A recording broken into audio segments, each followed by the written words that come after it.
third grade. Happy Thursday.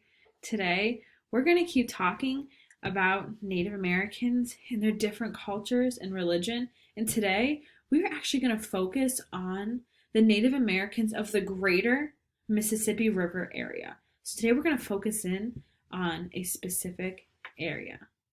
So get ready for the read aloud. More than 3,000 years ago, in the river valley north, south, east, and west of the Mississippi River, several groups of early Americans began to spread out and inhabit this large region rich in fertile soil.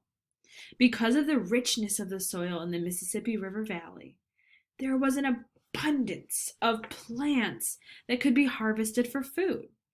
There was also a wide variety of fruits and berries that could be gathered.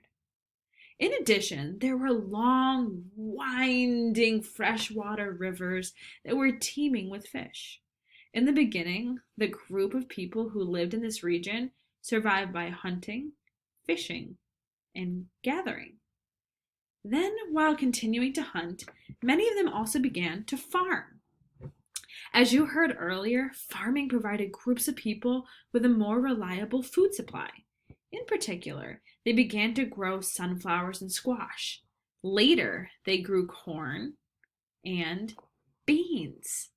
Because these early people began to farm the land, it became necessary for them to stay close to their crops.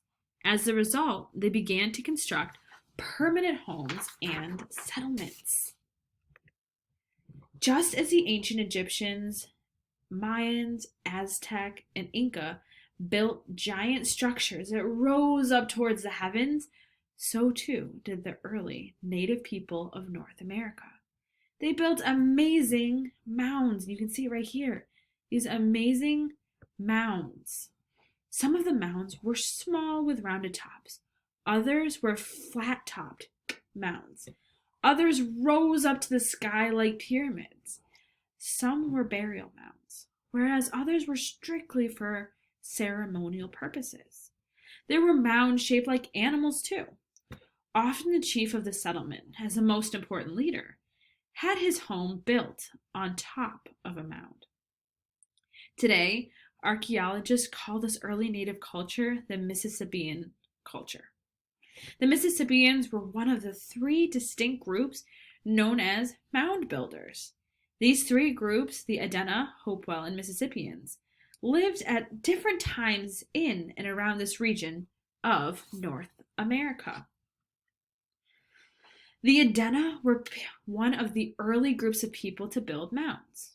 They built mounds that ranged in size from less than 20 feet to more than 300 feet in diameter. These mounds functioned as earthen burial chambers and religious ceremonial sites. The Adena inhabited a large area near the Ohio River in what is now the states of Ohio, Indiana, West Virginia, Kentucky, and parts of Pennsylvania and New York. So this group of mound builders had moved into some areas that were connected to the Mississippi River by the Ohio River, and some other areas that were quite a distance away from both rivers. When you consider how difficult it must have been to build the mounds, it seems likely that developing a system and a plan were strong aspects of the cultural identity of the Adena. Building a mound required a lot of people working together. They had to move tons of earth from one place to another with nothing more than baskets to hold it. Why did these Native Americans build the mounds? Well, just as with many ancient cultures, the reason was connected to the Adena's religious beliefs. Proper burials and honoring their ancestors was very important to them. The largest and most impressive Adena burial mound still evident in North America is in West Virginia and is known as Grave Creek Mound. This is a modern name for an ancient site. More than 60,000 tons of soil were moved in the construction of this mound, and it is thought to have taken more than 100 years to complete. But perhaps the most interesting Adena construction is the curved Serpent Mound in Ohio, which was not a burial mound but an effigy mound. In this case, this effigy is a mound shaped into a 1,370-foot snake. The Adena believed in the power of animal spirits, and this one is thought to have been a very important religious site. It is the largest effigy earthwork in the world. Gradually, however, the Adena culture merged with other cultures to become the next group of Native American mound builders called the Hopewell. The Hopewell built constructed villages along riverbanks. They produced food by hunting, by gathering nuts, seeds, fruits, and roots, by farming, and by fishing. They used animal hides for clothing, mats, and homes. They made stone pipes, used copper, and, like the Adena, traded with other native people. Today, scientists believe that Hopewell sites show evidence of trade connections from the Rocky Mountains to Lake Superior to North Carolina, practically across the entire continent. These sites also revealed what extraordinary artists the Hopewell were.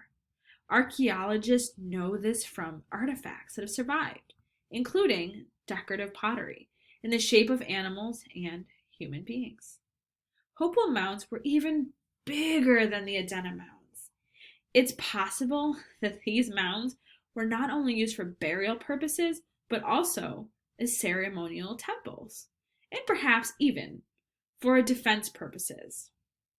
In addition to providing high grounds in time of flooding, within Hopewell settlements, tribal and religious leaders would have had a significant amount of power.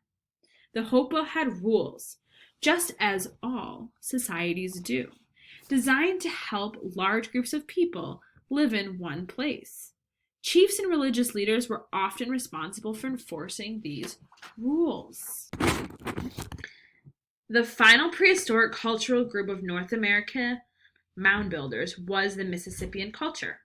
This was perhaps the most developed mound culture of all. They were a people who relied upon corn as their most important food crop. They also lived in large towns, sometimes referred to as city-states. They were populated by hundreds, if not thousands, of people. The largest Mississippian town was Cahokia in Missouri.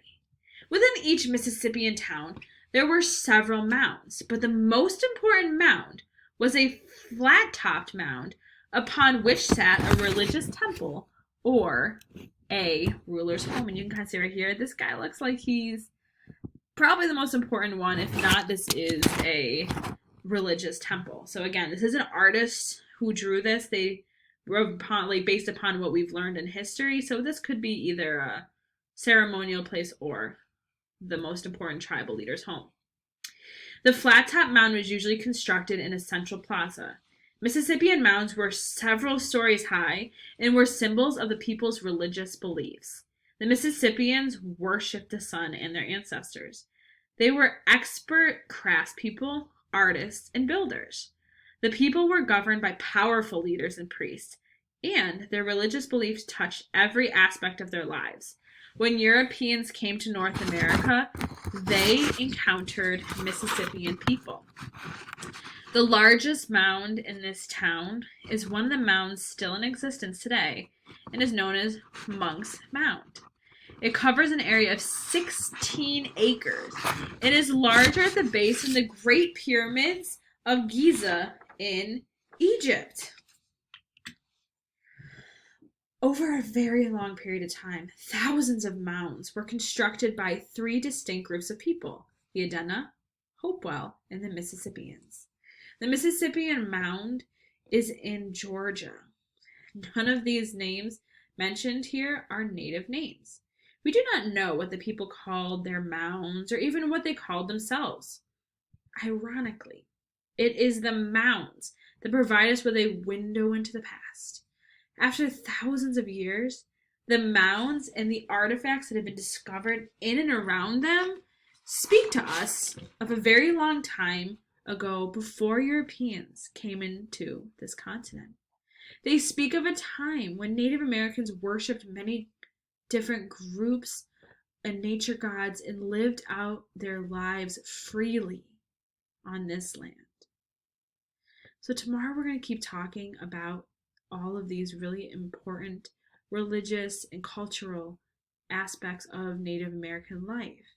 But again, I'm really going to urge you guys, because we live in an area where we are surrounded by many different still surviving Native American groups and reservations where people are still using these cultural and religious practices daily. So it's really fascinating that a lot of these things we can see right in our backyard. People are still there. So it's really important that we take this time to really understand the people around us and to understand different cultures than our own.